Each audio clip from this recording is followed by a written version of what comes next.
Assalamualaikum warahmatullahi wabarakatuh. Eh, Sebelumnya saya ucapkan terima kasih kepada Bapak Saifuddin yang telah mengizinkan untuk presentasi hari ini. Eh, di sini kami akan mempresentasikan materi hidroksi karbonil. Izin memperkenalkan diri, saya Cynthia Nurfadilah. Saya Rida Astria. Saya Rahma Alevia. Baik, untuk materi pertama yang akan dipaparkan oleh Rida.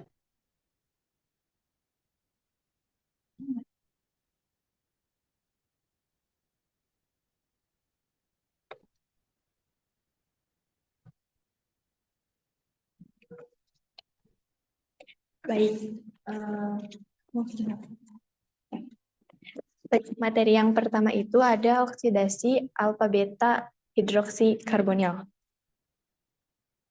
Nah, oksidasi alfa beta hidroksi karbonil ini merupakan reaksi kimia di mana senyawa organik yang memiliki gugus hidroksil OH- terikat pada atom karbon alfa. Atom karbon alfa itu atom yang berdekatan dengan gugus karbonil, mengalami oksidasi. Nah, salah satu jenis alfa hidroksi karbonil yang sering dijumpai adalah alfa hidroksi aldehid. Nah, alfa hidroksi aldehida dapat teroksidasi dengan mudah, akan memberikan hasil positif dengan menggunakan reagen Vehling atau Tollens. Beberapa alfa hidroksi keton juga memberikan hasil positif dengan tes Vehling dan Tollens menunjukkan berada dalam kesetimbangan dengan bentuk alfa hidroksi aldehida. Kemudian ini ada contoh dari reaksi alfa hidroksi aldehida yaitu ketosa yang timbang dengan aldosa. Mungkin sekian, saya kembalikan kepada moderator. Baik, terima kasih kepada Rida. Selanjutnya yaitu dehidrasi B-hidroksil karbonil. Dehidrasi B-hidroksil karbonil adalah suatu reaksi kimia organik di mana sebuah molekul H2O dihilangkan dari sebuah senyawa yang memiliki gugus hidroksil OH yang terikat pada atom karbonil B, beta, atom karbon kedua. Bisa dilihat ya. Kedua, relatif terhadap sebuah gugus karbonil C rangkap 2O. Nah, hasil dari reaksi ini adalah terbentuknya ikatan rangkap karbon C rangkap 2 yang terkonjungsi dengan gugus karbonil, yaitu gambarnya di sebelah kanan.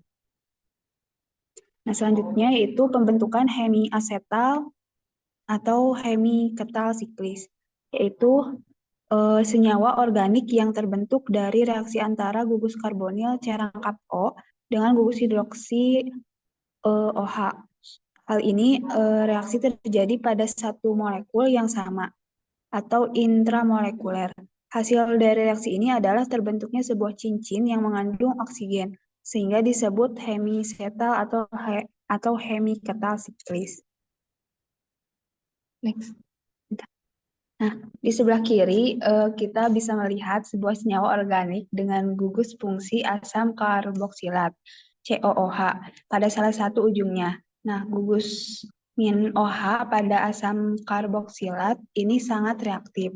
Kemudian rantai panjang ini, nah ini itu senyawa yang memiliki rantai karbon yang cukup panjang, yang ditunjukkan dengan simbol CH2N. Panjang rantai ini bisa bervariasi tergantung pada senyawa spesifik yang sedang kita bahas. Udah. Sekian dari saya kembali. Materi selanjutnya yaitu reaksi adisi oleh Rida. Baik, materi selanjutnya yaitu reaksi adisi nukleofilik dan elektrofilik pada beta karbonil tak jenuh. Maaf, seharusnya pada alfa beta karbonil tak jenuh. Nah, adisi pada alfa beta karbonil tak jenuh ini dapat berlangsung pada 1,2 dan 1,4. Nah, dapat dilihat ya pada gambar tersebut. Di sana terdapat alfa beta karbonil tak jenuh. Nah,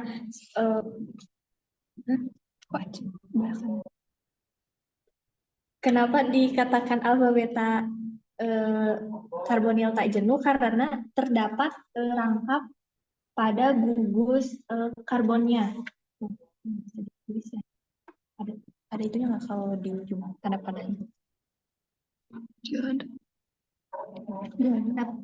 Dapat pada C rangkap alfa beta karbonil ini. Kenapa dikatakan tidak jenuh? Karena ada posisi rangkap pada alfa beta. Nah, di sana kan terdapat alfa betanya, terdapat rangkap di antara mereka, jadi disebut tak jenuh. Nah, jika senyawa alfa beta ini direaksikan dengan nukleofilik, maka akan terjadi reaksi adisi karena pembentukan suatu resonansi. Nah, suatu resonansi itu ada yang ditunjukkan pada tanda panah tersebut dari rangkap B alfa ke rangkap ke sebelah kanannya. Nah, jadi nukleofil itu akan menyerang karbon positif yang berada pada posisi beta, akan tetapi punya karbonil muatannya positif dari reaksi resonansi tersebut. Nah, sehingga kalau ada nukleofil, kemungkinan pertama terjadi reaksi biasa. Nah, reaksi biasa itu pada gambar yang atas. Kalau yang bawah itu, yang atas itu reaksi biasa 1,2. Nah, kalau yang bawah itu reaksi 1,4, yaitu spesi enol. Nah, jadi nukleofilnya menyerang posisi beta, kondisi adisi, pada kondisi adisi. Nah, atau bisa disebut dengan 1,4 konjugasi. Kalau serangan nukleofilnya terjadi pada posisi beta, nah, contoh selanjutnya ada pada slide berikut.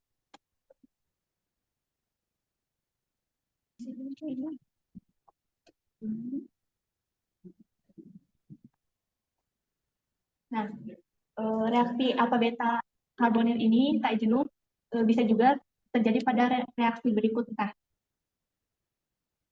alfa beta tak jenuh ini direaksikan dengan si CH3 ini, CH3 yang tanda merah. Jadi di reaksi dengan CH3 yaitu metil negatif, nah karena berikatan dengan Mg positif. Jadi apa yang terjadi? Ternyata metilnya itu melakukan adisi biasa gitu. Nah, pada gambar yang pertama yaitu 72%. Jadi metil negatif ini akan menyerang ke karbonil. Jadi produk yang dihasilkan itu yang pertama, enol yang terkonjugasi, ada juga sebagian produk yang dihasilkan yaitu yang bawah. Jadi kemungkinan besar produk yang dihasilkan itu adalah simple addition yang pertama. Nah, yang gambar bawah itu kemungkinan kecil produk yang dihasilkan itu 1,4. Mungkin sekian, saya kembalikan kepada moderator.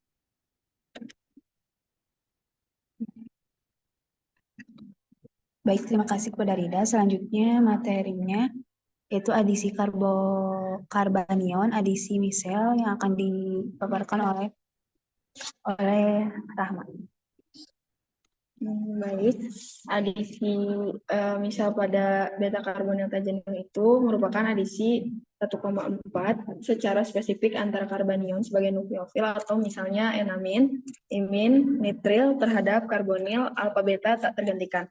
Mekanisme adisi misal ini melalui adisi nukleofilik karbanion pada karbon alfa terbentuk enol intermediate yang kemudian menukar proton dengan basa OH misalnya membentuk sigma beta karbonil produk adisi. Terjadinya adisi nikel lebih disukai daripada adisi karbanion lainnya karena karbanion intermediate yang membentuk lebih stabil.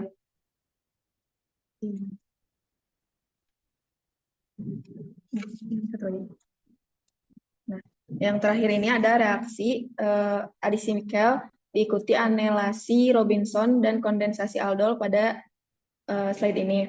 Reaksi ini dimulai dengan terjadinya adisi nikel antara senyawa alfa beta tak jenuh dengan nukleofil seperti amina. Hasilnya adalah terbentuk produk adisi nikel. Selanjutnya pada produk adisi nikel ini terjadi anelasi Robinson. Anelasi Robinson adalah reaksi pembentukan cincin antara gugus karbonil yang dihasilkan dari adisi nikel dengan gugus amina dari amonium ionik hasil adisi. Terbentuknya cincin 5-6 anggota melalui anelasi Robinson ini menghasilkan senyawa sikloalkinon atau sikloalkenon. pada langkah berikutnya, terjadi kondensasi aldol antara karbon reaktif alfa pada sikloalkenon atau sikloalkenon hasil anelasi Robinson dengan karbonil elektrofil. Kondensasi aldol ini menghasilkan pembentukan ikatan rangkap baru dan memperpanjang rantai karbon senyawa menjadi siklonaftanon atau siklonaftenon. Produk akhir terbentuknya senyawa polisiklik melalui serangkaian reaksi adisi Michael anelasi Robinson kondensasi aldol tersebut. Demikian, saya kembalikan kepada moderator. Baik, terima kasih kepada Rahma yang telah memaparkan materinya. Selanjutnya ada latihan soal. Terdapat 3 soal yang bisa teman-teman isi.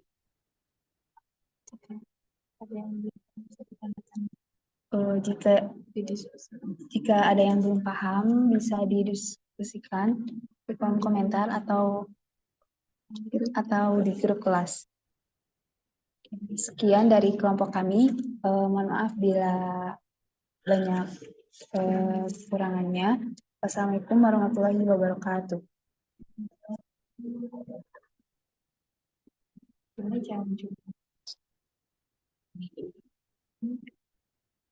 Itu